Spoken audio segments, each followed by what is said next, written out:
நன்மை தீமை நம்முடைய வாழ்க்கையில வர்றதுக்கு காரணமே நாம் தான். இன்றைக்கு இந்த வசனத்தை கேட்டு மனம் திரும்பினா நிச்சயமா உங்க வாழ்க்கையில நன்மை செய்கிற தேவனாகிய கர்த்தர் உதவி செய்வார், கடைசி வரைக்கும் கூட இருப்பார். தாவீதுங்கிற பக்தன் தன் அனுபவத்தில் சொல்றார், கேட்போமா? சங்கீதம் 119, 150. தீவினையை பின்பற்றுகிறவர்கள் சமீபிக்கிறார்கள், அவர்கள் உம்முடைய வேதத்துக்கு தூரமாயிருக்கிறார்கள். எந்த மனுஷனையும் பிரகாசிப்பிக்கிற மெய்யான ஒளியாக இயேசு யாரையும் வெறுக்கிறவர் அல்ல, நீ வேண்டாம் என்று ஒதுக்கிறவரும் அல்ல. இந்த சமுதாயம் வேணா மனுஷர்களை வித்தியாசம் பார்க்கும், ஆனால் உங்களையும் என்ன உண்டாக்கின தேவன் நம்முடைய இருதயத்தை பார்க்கிறார். நீங்கள் சமயமாய் வரணுமா அல்லது கடவுளுக்கு தூரமாய் போகணுமா, அதை தீர்மானிக்க வேண்டியது நீங்கள் தான்.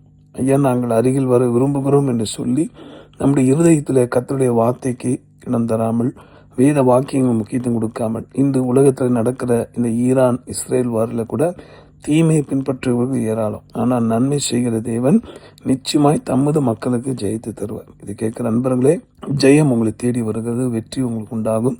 ஆக இருதயத்திலிருந்து கர்த்தருடைய வார்த்தையை தியானித்து பற்றிக்கொள்வோம். ஜெபிப்போமா? அன்புள்ள ஆண்டவரே, இந்த வார்த்தை கேட்டு என்னோட ஜெபிக்கிற யாவரையும் ஆசீர்வதியும். எல்லா தீமைக்கு விலக்கும் சமாதான தந்தை கூட இருப்பீராக. கிருபை பாராட்டும், ஜெயத்தை தாரும். யுத்தம் வந்தாலும் அதை கர்த்தர் நின்று உங்களுடைய மக்களை வெற்றியை தாரும். ஜீவாதிபதி இயேசு மூலமாக வேண்டுகிறோம் எங்கள் நல்ல பிதாவே, ஆமென். உங்களுக்காக திருப்பி நின்று ஜெபிக்கிற உங்கள் அன்பு சகோதரர் Mani Iyer. God bless you.